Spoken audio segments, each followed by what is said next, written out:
Bom dia, bom dia, bom dia, bom dia, bom dia, bom dia, bom dia, bom dia, bom dia.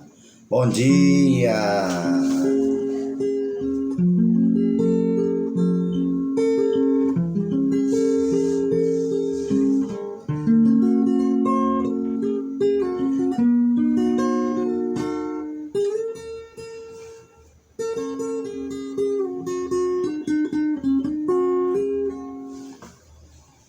Ajeitar aqui esse microfone, botar mais pra cima aqui.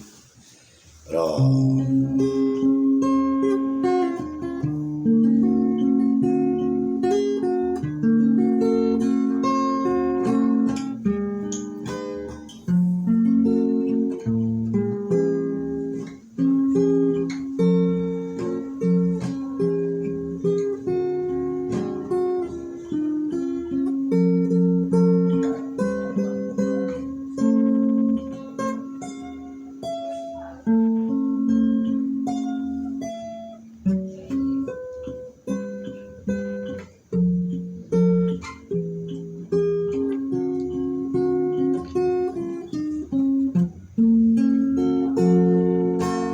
Ah, meu Deus,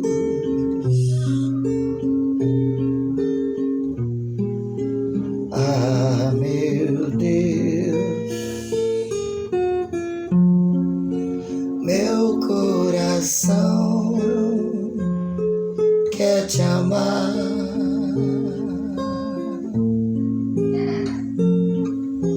te sentir, em viver o amor.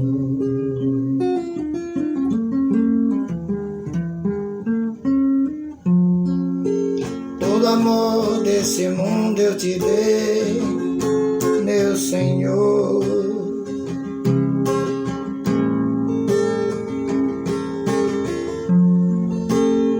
Procurei te amar, meu Senhor. Quero sim te entender e atender.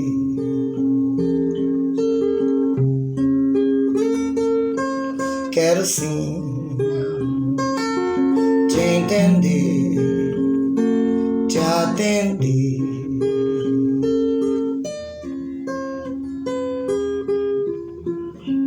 Obrigado, meu Deus, porque hoje eu sou teu. Sinto na minha alma isso. Oh, meu Deus, eu existo. Em mim tanto há, meu Deus, a tua paz, teu amor aqui.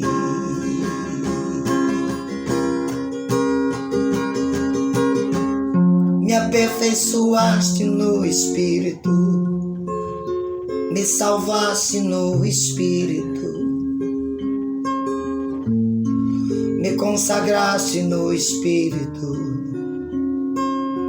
dentro do meu rio, dentro do meu rio. Eu me sinto cheio e completo, isso espero, dentro do meu rio. Eu me sinto cheio e completo, isso eu espero, Deus.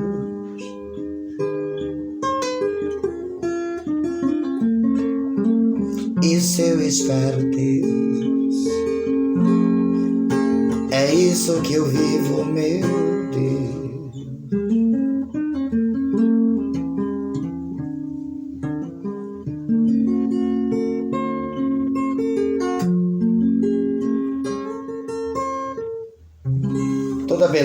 Toda beleza do amor, da paz, toda beleza de ser, né? Uma pessoa maravilhosa, uma pessoa dedicada. Primeiro, boa tarde, boa noite, bom dia, boa tarde, boa noite, bom dia, boa tarde, boa noite. É você que está curtindo aqui. Eu estou na cozinha da minha casa, né? Na cozinha da minha casa. Aí ali eu coloquei aquele quadro ali. Aqui atrás eu coloquei esse quadro aqui, né? E agradecendo a vocês que aqui estão, né? Agradecendo a vocês que aqui estão para falar de amor, para falar do amor de Deus, para falar das coisas de Deus, né? E nós vamos aqui para o capítulo 24 de Mateus, capítulo 24. Esse livro de Mateus, ele foi feito, o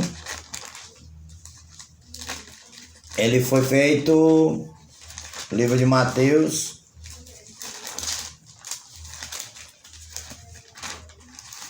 depois da morte do Cristo.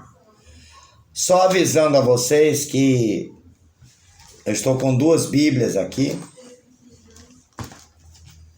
Estou com 2 Bíblias aqui nas minhas mãos, né? A Bíblia na linguagem de hoje. E essa Bíblia, outra Bíblia aqui, que os homens, cada ano, eles vão criando umas Bíblias, né? É a Bíblia de Estudo, Almeida Revisada Atualizada, Bíblia de Estudo, MacArthur,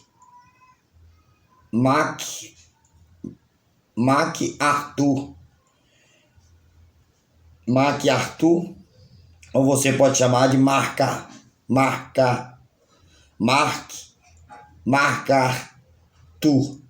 ou MacArthur, certo? É MacArthur, né? E nós estamos no 24 de Mateus, no capítulo 24, certo? No 24 de Mateus. Esse livro de Mateus, era Jesus caminhando e os escritores escrevendo o que Jesus fazia, né? O que Jesus fazia, né?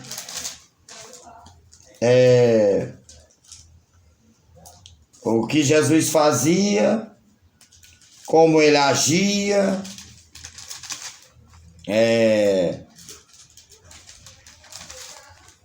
naquela época lá, para aquele povo, né? Para aquele povo. E não há dificuldade em interpretar a Bíblia, né? Não há dificuldade, né? Nem a canonicidade, nem o fato de que este evangelho ter sido escrito por Mateus foram desafiados pela igreja primitiva. Eusébio, né, cita Orígenes. Entre os 4 evangelhos, que são os únicos indiscutíveis da igreja de Deus debaixo do céu. Aprendi pela tradição que o primeiro foi escrito por Mateus, que havia sido publicado, mas que posteriormente tornou-se apóstolo de Jesus Cristo e foi preparado para os convertidos do judaísmo. História eclesiástica, né? Esse livro de Mateus, há muitas versões e contraversões. Em que ano ele foi escrito, né? Tá entendendo? De maneira que nós vamos nos ater para quem o mestre está falando neste momento. No livro de Mateus, capítulo 24, versículo 34, se eu não me engano. Deixa eu ver aqui o versículo 34. Em verdade que vos digo que não passará esta geração sem que tudo isto aconteça. Então eu vou ler e chegar até o versículo 24 aqui. Vamos ler. Eu não vou pregar, eu vou só ler. E você, na sua leitura, você vai respeitar o tempo a cultura, o advérbio de tempo, para quem Jesus está falando, para que tipo de cultura Jesus está falando, em que período Jesus está falando ali. Lembrando que isso aqui foi feito há 2000 anos atrás. Lembrando que isso aqui aconteceu há 2000 anos atrás. Lembrando que Jesus está falando para um povo que viviam debaixo de um jugo da lei de Moisés. Até então, a cruz não tinha acontecido. O advento da cruz não tinha acontecido. O capítulo 24, o advento da cruz não tinha acontecido, pelo menos no de Mateus. O capítulo 19 de Lucas é narrado que aconteceu. O capítulo 19 é onde ali acontece a cruz. Cada um livro da Bíblia tem um acontecimento. De maneira que a crucificação e a morte de Jesus foi certa por esses 4 livros, que é chamado os 4 evangelhos, certo? Que eram as boas novas, que era o evangelho das boas novas. Mas boas novas para quem? Para os judeus. Jesus veio ali naquele contexto judaico-cristão para pregar para os judeus. Jesus não veio ali naquele contexto judaico-cristão, naquele momento que ele está vivendo aqui, em Mateus capítulo 24, ele não veio para pregar para mim, aqui no Brasil, em 2022, não. Não veio para pregar para você, aqui no Brasil 2022, não. O que eu tenho que absorver aqui de Jesus e dos seus discípulos é o modus vivendi, uma filosofia de vida. É fazer o bem sem olhar a quem, é cuidar um do outro, amar a Deus sobre todas as coisas e ao próximo como a ti mesmo. Isso é o que Deus quer. Isso é o que o Espírito de Deus que está na sua vida e na minha quer. Isso é o que o Cristo ressuscitado em espírito e verdade que está hoje na sua vida quer. Não tem nada a ver com espaço, tempo, nem templos, nem movimento. Tem a ver com vivência. Viva e deixe viver. Se eu te amo, eu não vou te matar. Se eu te amo, eu não vou te invejar. Se eu te amo, eu não vou querer esse violão que é teu. Eu não vou querer essa casa que é tua. Se eu te amo, eu não vou querer esse rádio que é teu. Se eu te amo, eu não vou querer esse paletó que é teu. Esse violão que é teu. Não. Se eu te amo, eu vou querer que você prospere mais. E nós prosperemos juntos. Se eu te amo, eu não crio grupinhos. Eu não crio placas, CNPJs, currais, alçapões, gaiolas, bodegas espirituais para prender as pessoas, entende? Então, nesse contexto aqui, Mateus capítulo 24, tendo Jesus saído do templo, ia se retirando, quando se aproximaram dele os seus discípulos, para lhe mostrar as construções do templo. Veja bem, Jesus saindo do templo. Jesus pregava dentro de templo? Não. Não. Não tem. Já procurei aqui. Eu vejo Jesus censurando os escribas e os fariseus. Em cima dos escribas e dos fariseus, o que eram os escribas? Os escribas eram os caras, os top da galáxia, que escreviam as leis. Todo ano era renovado os livros das leis de Moisés, os 613 preceitos das leis de Moisés, que o jugo era pesado demais. Amém? E o que você é, Gerardo Lúcio? Eu não sou nada.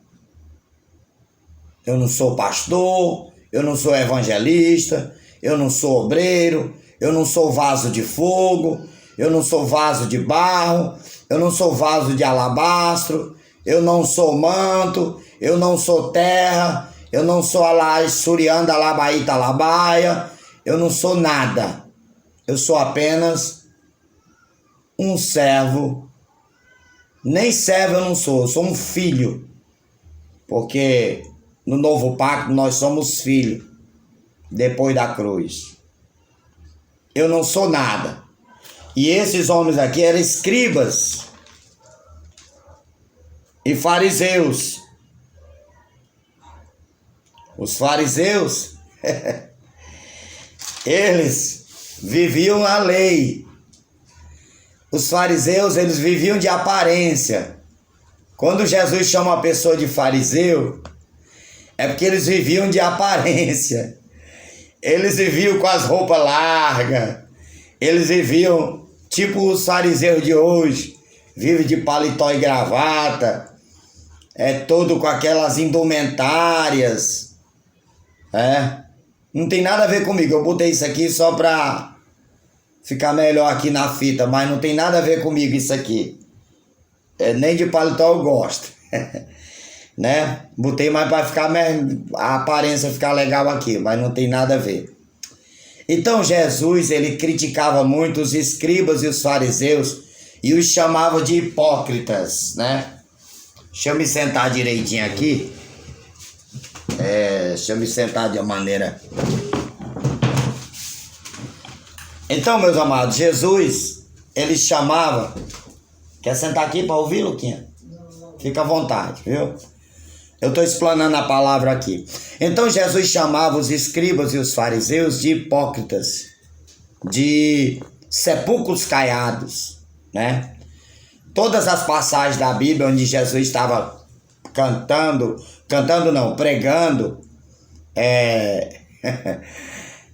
e falar em cantar, você não vê na Bíblia Jesus dizendo, vamos convidar nem os discípulos, nem os apóstolos, né? Vamos convidar o cantor fulano de tal, o pregador cicrano, o cantor cicrano, não tem isso na Bíblia, né? Os apóstolos fazendo festas. Não, tem as festas dos judeus, as festas dos tabernáculos, as festas dos pães ázimos, a festa da ceia, que era a ceia, era um jantar dos judeus. A ceia era um jantar que os judeus faziam de ano em ano. Tinha a festa da colheita, tudo costume judaico. E cada uma dessas festas, Deus determinou para os judeus. Tá entendendo? Você não pode imitar Jesus em tudo, nem pode levar a Bíblia ao pé da letra em tudo. Tipo, Jesus usava túnica, os discípulos usavam túnica. E aquelas sandálias franciscanas, antiga. Jesus usava túnica, Paulo usava avental. Então você não pode ter a mesma indumentária daquela época. Você pode se vestir bem, moderadamente, ponderadamente, e de maneira que culturalmente nós não podemos culturalmente nós não podemos imitar aquele povo, certo? Então tendo Jesus saído do templo, retiraram-se, iam se retirando quando se aproximaram dele os seus discípulos, para lhe mostrarem as construções do templo. Ele, porém, lhes disse: não vedes tudo isso? Em verdade vos digo, não ficará pedra sobre pedra que não seja derrubada. Jesus estava falando de quê? Dele? Não. Do templo dele? Não. Aqui, no capítulo 24, para os judeus, para os seus discípulos, que eram todos judeus. Veja bem, na concepção judaica, um samaritano, um cirofenício, pessoas de outras nações, fora as cercanias, fora o quadradinho, fora o círculo, pessoas de outras cercanias, fora o círculo de Jerusalém, não podiam ser salvos.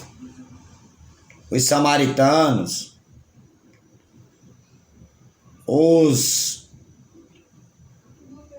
as outras nações eram considerados como amaldiçoados,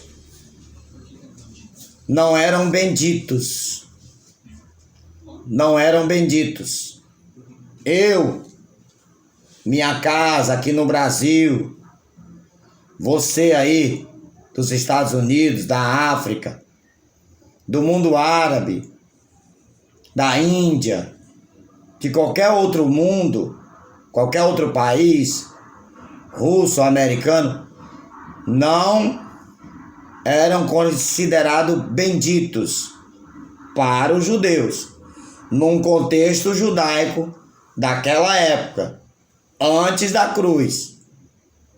Não somos, ainda hoje pelos judeus, não somos considerados como filhos de Deus. Nem uma nação, só os judeus se acham,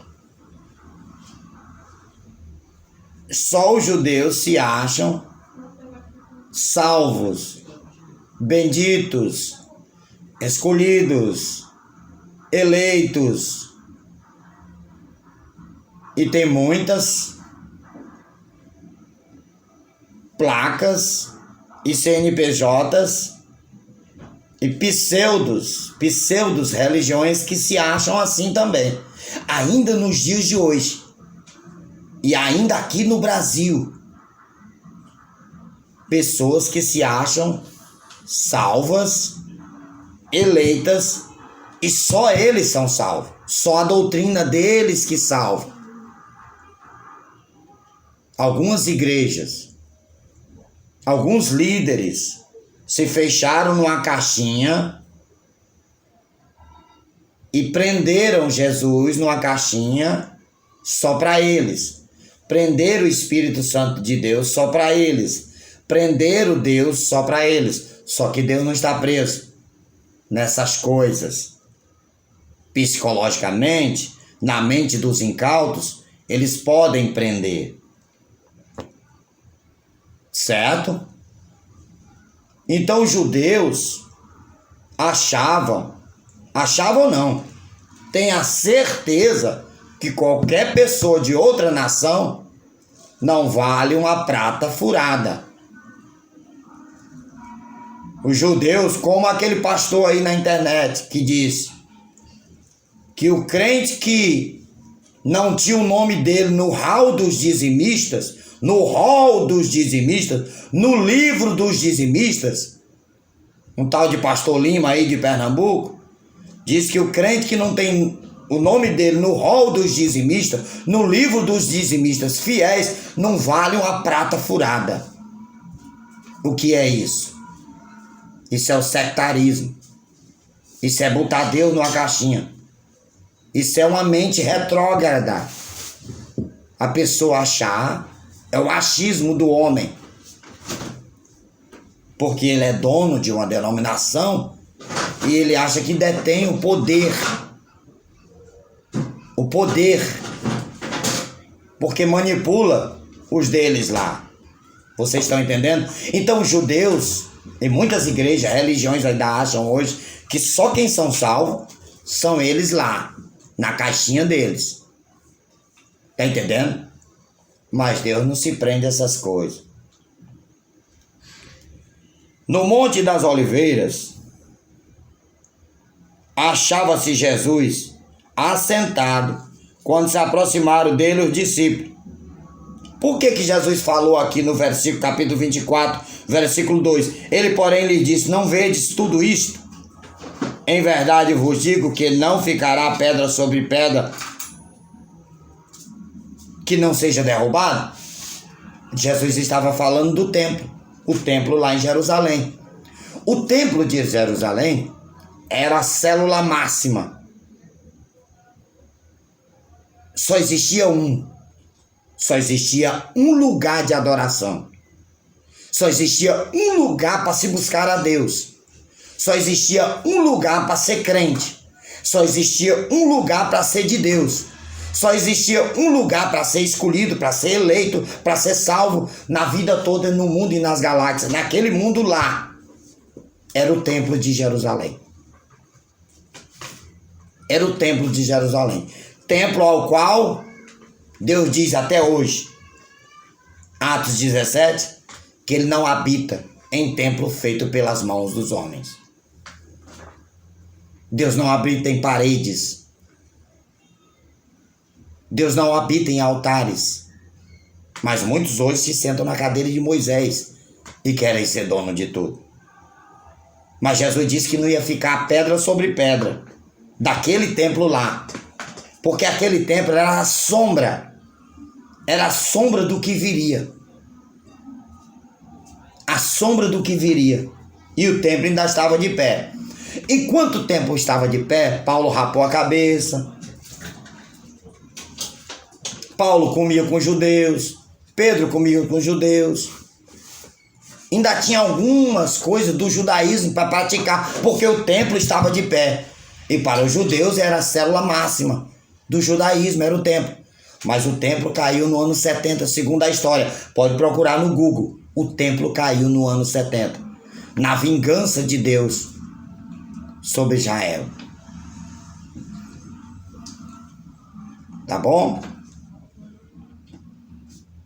O templo caiu no ano 70. Pode ler.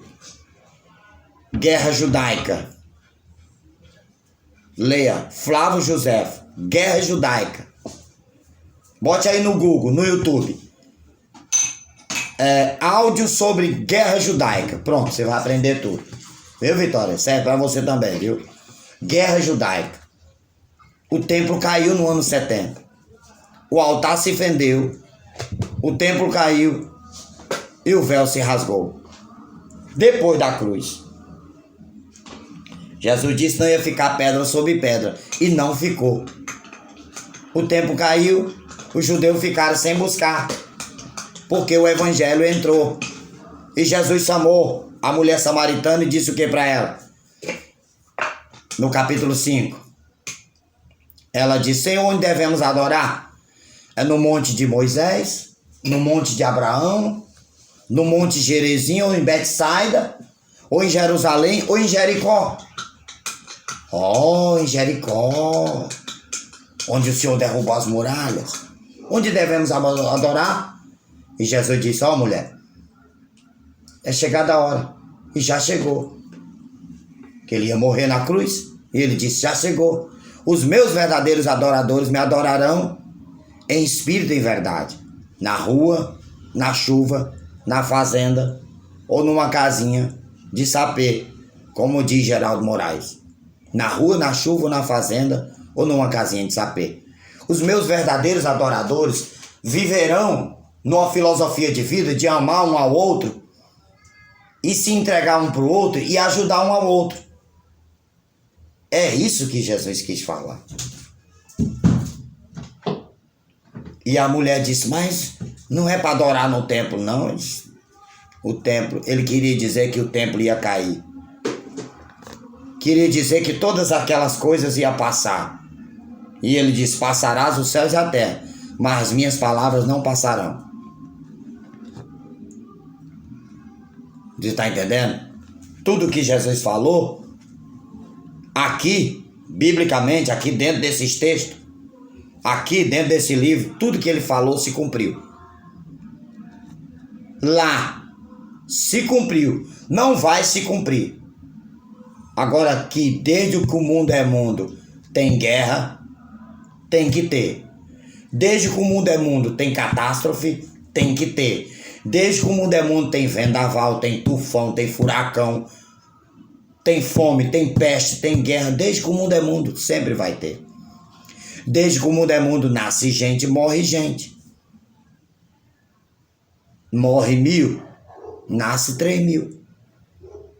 Desde que o mundo é mundo, está escrito em Eclesiastes: uma geração vai e outra geração vem, mas a terra permanece para sempre. Desde que o mundo é mundo, uma geração vai e outra geração vem, mas a terra permanece firme para sempre. Então Jesus falou aqui, ele porém lhes disse: não haverá, não vedes tudo isso? Em verdade vos digo, que não ficará pedra sobre pedra, que não seja derrubada. Essa passagem aqui não está escrita só aqui, não. Se você ver,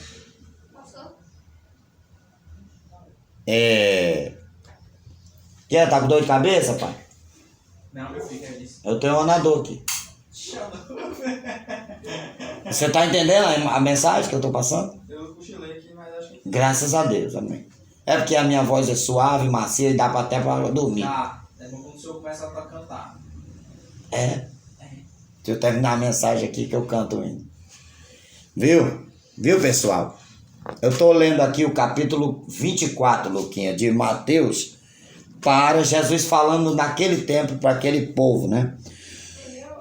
Em verdade vos digo que não ficará pedra sobre pedra, que não seja derribada. No Monte das Oliveiras achava-se Jesus assentado. Quando se aproximaram, aqui é outra passagem, né? No Monte das Oliveiras achava-se Jesus assentado. Quando se aproximaram dele os discípulos, em particular, e lhe pediram: dize-nos quando sucederão estas coisas, que sinal haverá da tua vinda e da consumação dos séculos. Olha o que os discípulos vão fazer para Jesus. Olha a pergunta que os discípulos...